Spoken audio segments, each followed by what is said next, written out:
Y siguiendo con la conversación, se integra a esta mesa, candidato a senador por amplitud, Pedro Sarico Pastel, me parece, Sí, señor. ya, docente, académico, ex Ceremi, y tiene algo que a muchos acá en el Twitter Café nos ha gustado, y sobre todo a la gente del interior, todo lo que tiene que ver en Petorca, La Ligua, San Felipe, Lozán, haber descubierto estos drenes fantasmas del agua y ha sido unos propulsores que en la región el agua no se pierda de cuando llega más, así como está, así nomás, sino que tengamos la posibilidad de cómo se llama, de esa agua para nuestro campo, poderla recuperar y que tenga la oportunidad de seguir siendo utilizada. Pedro Sariego, Sí. bienvenido al Twitter Café. Ahora ya sí es candidato a senador por amplitud en la quinta región.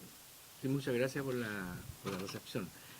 Sobre el tema del agua, bueno, nos ha ido más o menos nomás con ese tema, porque en realidad lo único que hicimos algo por perseguir a los usurpadores fuimos nosotros. ¿Ah? En ningún gobierno de la concertación se hizo y en este gobierno tampoco.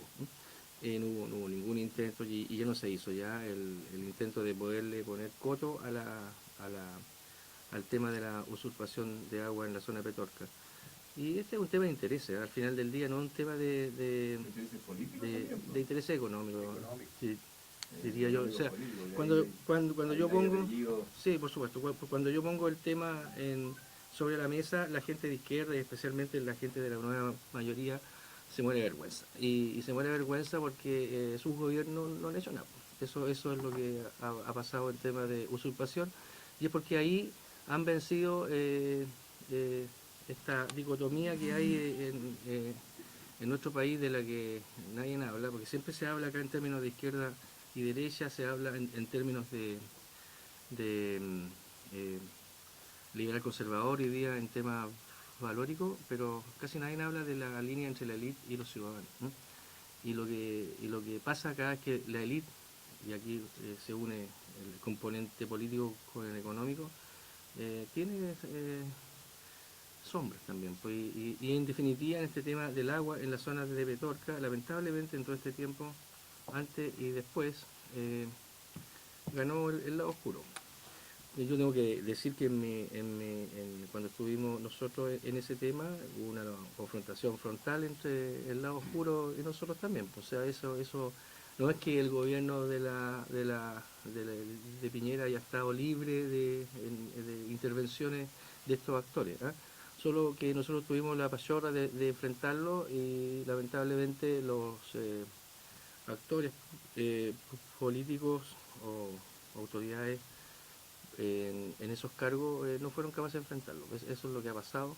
Por lo tanto, Sino que respaldaron al final a los poderes fácticos a los poderes que fácticos, están relacionados con exactamente. esto. Aquí hablemos de frente, aquí hay intereses muy haitianos metidos con nombre y apellido Sí. en el manejo del agua en Petorca. Sí. Y ellos han, digamos, eludido la acción judicial y no ha habido voluntad política para enfrentarlo porque estaban dentro de la coalición de la nueva mayoría.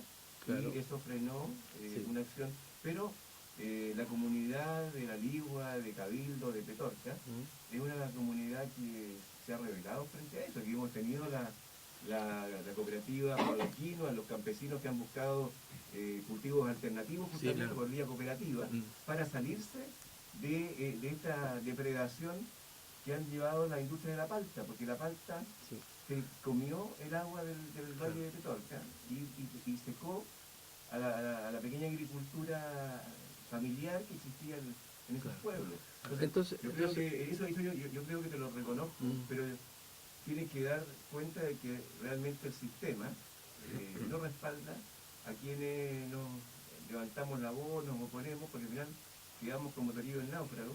Y ellos, sí, siguen con su vamos. Sí, lo que pasa es que en esta cuestión hay que ser inteligente para enfrentar los poderes fácticos. Si tú lo enfrentas de frente, es evidente de que te van a matar. Yo tengo el agrado de decir que antes de irme le dejé un presente griego a los poderes fácticos con el tema de derogar los derechos provisionales, una cuestión que nadie se la esperaba.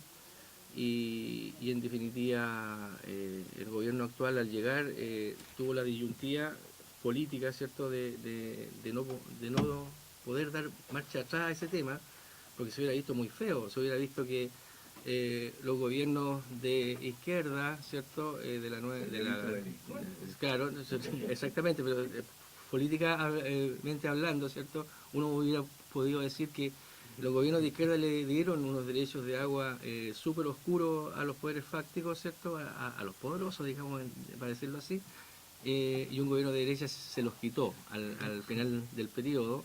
Por lo tanto, un gobierno de izquierda no se lo podía volver a dar, digamos, políticamente hablando. Así que pero hay un proyecto actualmente que tiene que ver con el Código de Agua. ¿Cuál es tu posición frente al Código de Agua? Y que ha recibido una gran crítica de parte de la Sociedad Nacional de Agricultura. Por eso es interesante que tú, que tienes una experticia en el tema, nos pudieras explicar, en el caso de que tú llegaras a ser senador, ¿cuál sería tu posición frente a la posibilidad de terminar con este poder oscuro que yo comparto contigo? Y esto no solamente lo hemos tenido en el agua, lo hemos tenido en la educación, también. Los 50 columnistas que hemos tenido en la nueva mayoría son los que nos han impedido hacer las reformas de manera más profunda, eso es verdad. Sí, mira, podemos precisar también quiénes son estos poderes, poderes oscuros, poderes fácticos, porque creo que sería bueno nombrarlo. Está la Sociedad Agrícola Pillén, del exdiputado Eduardo Cerda, y la Sociedad Agrícola Cóndor, de propiedad del Mundo Pérez Lloma. El Mundo Pérez Lloma fue ex ministro de Defensa y ex ministro del Interior de la presidenta Bachelet, para explicitar, y vicepresidente de la República, para explicitar en el fondo quién eran estos poderes fácticos. Sí, también hay algunos actores UDI ahí que respaldan activamente a parlamentarios. Pero quiero decirle que la Sociedad Nacional de Agricultura en general se ha opuesto. Bueno, hablemos. Mira, lo que pasa es que este país, a ver, en general, desde los tiempos de la dictadura, se impuso este modelo económico, pero después este modelo fue rebosado de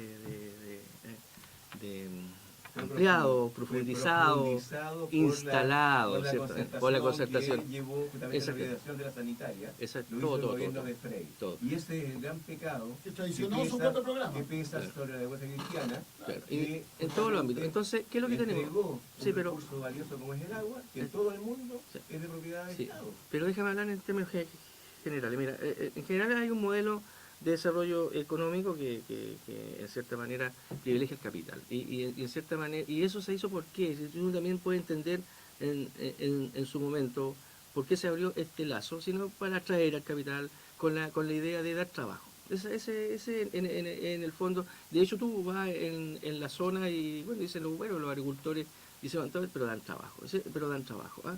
El argumento esencial de permitir toda esta laxitud de medidas es porque dan trabajo. Entonces, estamos en presencia de lo que la izquierda llama neoliberalismo, pero que en el fondo es mercado desregulado. ¿Ah? Y que además cree en el concepto de la autorregulación. ¿Sí? Ese ha sido el gran tema. ¿Ah? Y está bien, y eso, si uno lee un poco la historia industrial de las naciones, un poco es lo que ha pasado en casi todas las economías del mundo. Lo que pasa es que en nuestro país hace rato que se debió haber comenzado a cerrar el lazo. ¿Y qué significa cerrar el lazo? Que comiencen a instalarse medidas de regulación y dejar de creer en el viejo pascuero, ¿cierto? Y de la autorregulación. No existe ningún sector económico que se autorregule, ninguno. Quiero que me nombren alguno, ninguno. Ni siquiera las personas naturales se pueden autorregular. Por eso es que la Iglesia, ¿cierto?, habla del pecado, entre otras cosas. ¿Ah? Y por consiguiente, nosotros somos el único país del mundo que cree, ¿cierto?, hasta el día de hoy, en la autorregulación. Yo soy fiscalizador. Mi vida, digamos, en la gestión pública es justamente fiscalizar. Y aquí hay en las categorías de sujetos pasivos están los que están siempre tratando de eludir la ley, ¿sí?, y evadir, ¿ya? Están los que a veces no la cumplen por falta de convicción jurídica, de conocimiento, pero alineándolos un poco cumplen, y están los pocos que cumplen de buena fe, ¿verdad? Y que cumplen sagradamente. Dentro del espectro nacional, la clase media, el trabajador que está por planilla, es el que paga sagradamente porque le descuentan de su sueldo el impuesto único, por planilla. Pero de ahí para arriba empieza la evasión, pues. Entonces te evaden con el IVA. Y después las grandes compañías, y esto es lo que yo marcaba en el espacio anterior, las grandes compañías tienen ingeniería tributaria para Sí, claro. eludir los impuestos. Y tienen el FUT, ¿verdad? Y tienen paraísos fiscales, y tienen el decreto ley 600, o sea, tienen toda una ingeniería tributaria en el Estado que lo favorece. Sin embargo, los sectores medios, las pequeñas y medianas empresas, navegan solos y corren todos los riesgos solos. Y pagamos todas las culpas. Yo creo que estamos viviendo, y me alegra escucharte los medios y te felicito, porque tú estás diciendo que estamos viviendo un capitalismo salvaje y no el capitalismo a escala humana que puede tener la Europa o puede tener Estados Unidos. Exactamente. No es culpa del capitalismo salvaje, ni del socialismo abismante, ni cualquier tipo de... ¿Cómo que no? No, no es culpa de eso. La culpa son de los corruptos. Y los corruptos hay en todos lados. Y los Bueno. corruptos son corruptos de derecha, corruptos de izquierda, corruptos del centro, y esos corruptos tienen que El ser sistema se creó y esos después de la dictadura corruptos y lo tienen dijo que ser Pedro. condenados. Sí, oye, No pero... tiene nada que ver con lo que tú dijiste. Se Pero- profundizó con la concentración. Oye, hay un tema, seguimos conversando acá Sí. en el Twitter Café con el candidato a senador de Amplitud, Pedro Sarigo, por la región de Valparaíso, acá en Radio Valparaíso, y en el programa Twitter Café. Adelante, Exacto. Pedro. Bueno, entonces el modelo desregulado, si lo llevamos al tema del agua, es un desastre. ¿Y por qué es un desastre en el agua? Porque si hay un sector social o un sector productivo en Chile en que las diferencias sociales estén tan marcadas, es en el campo.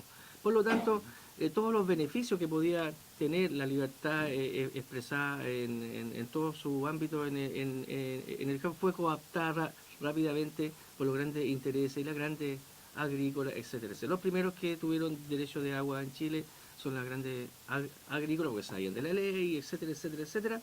Los primeros órdenes de prelación fueron para ello y nos hemos metido en un tema bastante complejo. Ahora, en definitiva, el tema del mercado llegó al agua, digamos, y yo soy un liberal, pero yo creo que en Chile nos hemos comprado un problema gratuitamente en forma absoluta, al consagrar el derecho de propiedad en el agua. Por ahí el senador Alamán salió a defender este derecho, yo creo que está profundamente equivocado. ¿Ah? Nosotros, de alguna manera, tenemos que hacer del agua un bien común de uso público otra vez. ¿Ah?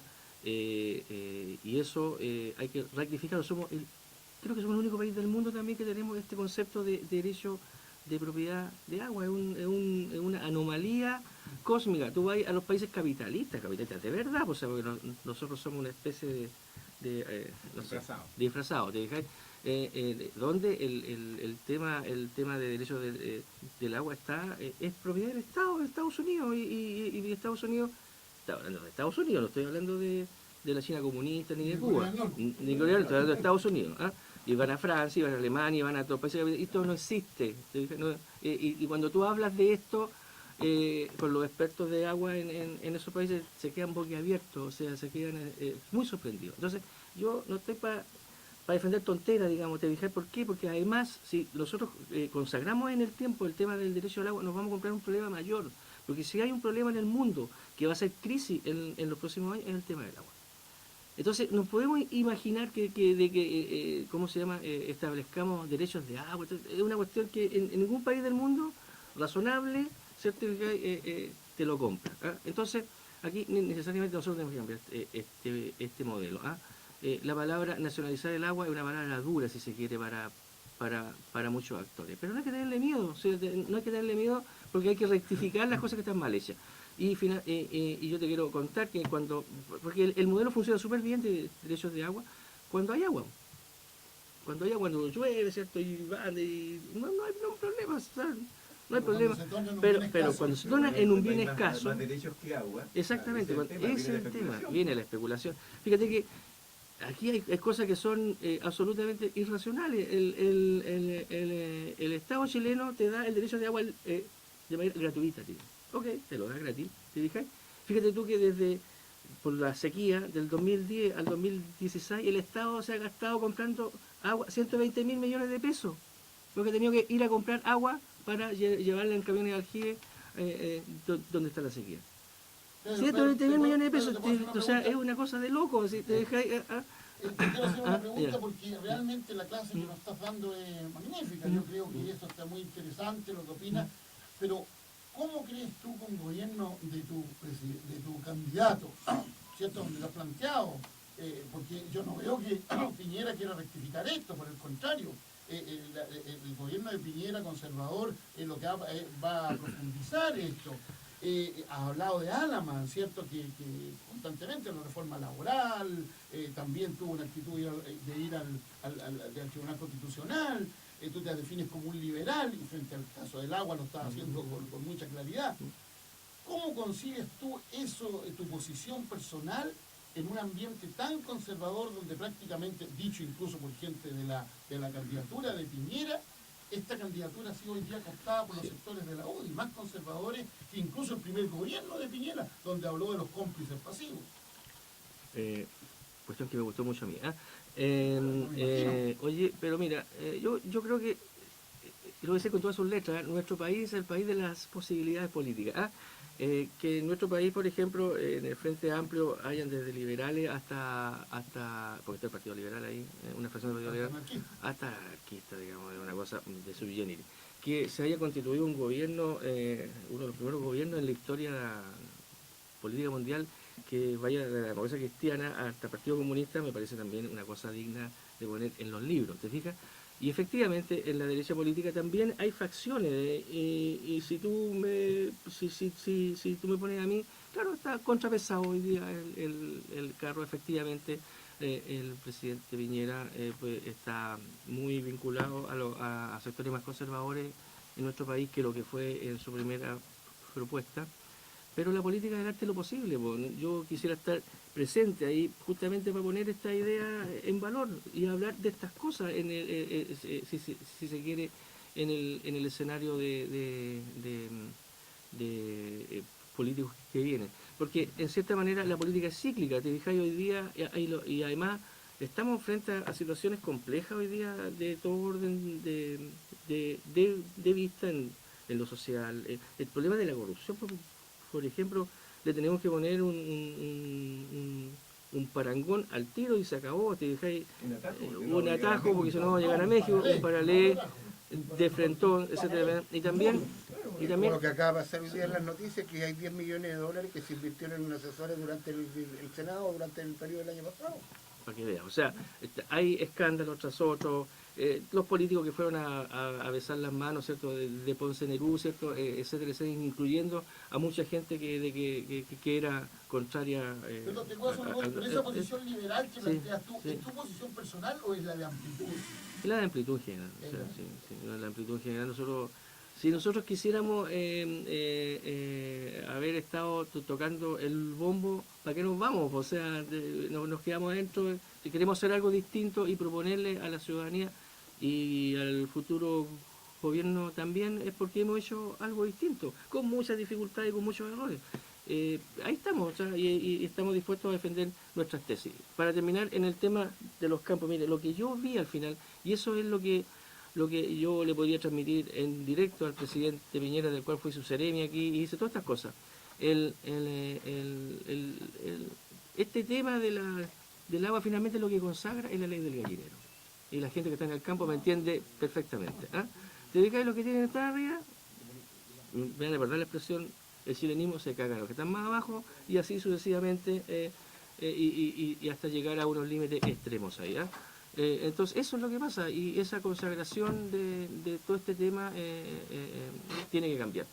Y los mercados chilenos, en definitiva, tienen que comenzar a regularse en todos los ámbitos, si no podemos seguir en este estado de desastre. Y hay situaciones que nos impone nuestra misma participación en las sociedades desarrolladas. Nosotros somos parte del OCDE, porque cosas curiosas pasan. Nosotros somos parte del OCDE hoy día, ¿cierto? Estamos muy orgullosos, etcétera, etcétera. Bueno, el OCDE nos ha obligado a que nos regulemos en materia ambiental. Al 2007, al firmar la presidenta Bachelet, ¿cierto?, obligó. El 2012 el presidente Piñera firmó todas las leyes que al 2018, ahora, en unos meses más, tienen que entrar en acción. Y nosotros vamos a tener todo lo que no queríamos medir. La presidenta Bachelet firmando aquí en el Hotel Sheraton Miramar, ¿ya?, o el protocolo de protección de nuestros mares. Claro. ¿Ya? Y protección de nuestras ballenas, y eso incluía también el proyecto Domingo, que tenía que estar las obligaciones de Estado. Entonces, hay una, digamos, una continuidad jurídica. y lógicamente lo que se puede haber negociado Piñera, como puede haber negociado Frey, o sea, todo lo que se haya negociado, se mantiene en el tiempo. Entonces, ¿cómo levantar el secreto de la ley Vale? Claro, El gobierno está obligado a hacerlo porque está incumpliendo con eso tratados internacionales. Exacto. Lo que quiero terminar, Pedro, sí. a propósito, ¿Sabes lo que pasa? Sí, Acá es que no sé tenemos- qué hacer, es que estamos- pero déjame la es que pregunta y ya- lo contesta después. Sí, sí, ya. La pregunta es la siguiente. Frente al agua, por ejemplo, si entramos en un estado racional o un estado responsable, perfectamente podríamos solucionar todos los problemas de embalse y de generación de agua a través de plantas mareomotrices en todo Chile, y se podría hacer un gran proyecto a cargo de una entidad pública con coinversión público-privada, pero dirigido por el Estado. ¿Estarían de acuerdo con una política pública que genere una infraestructura que nos dé autosuficiencia en agua? Sí, además hay que meter tecnologías también. Sí, ¿cómo te explicar? Por ejemplo, ¿cómo detecté yo un dren ilegal? Con tecnología de búsqueda de sondaje. subterránea. Súper conocida. Nunca más se ha usado. Falta voluntad política. ¿Te fijas? Entonces, hay cuestiones de que son así. Yo en esas materias, yo no me pierdo. El Estado tiene que cumplir, establecer los lineamientos, ¿cierto? Ser sumamente claro y ir hacia cuestiones tecnológicas pero también gestionar. Oiga, Pedro, disculpe que lo interrumpa, pero sí, lo tenemos que ir, ya. Sí, lo tenemos que ir a una pausa comercial y tenemos que despedirlo también, porque ha sido muy grata esta conversación. Sabemos que nosotros estamos en constante conversación con usted en los diferentes programas de Radio Valparaíso, tanto como Twitter Café, Marca la Pauta, y todas esas cosas. Y todas las cosas, ya, porque ahora ya muy llegó nuestro agradecido. invitado, sí, ¿no? Que tenemos que respetar nuestra pausa comercial, porque gracias a los comerciales, este programa. Muchas gracias por la invitación. Gracias a usted, Pedro. Seguimos en el Twitter Café, vamos a una pausa y un temito musical para que se vaya incorporando nuestro próximo invitado al Twitter Café.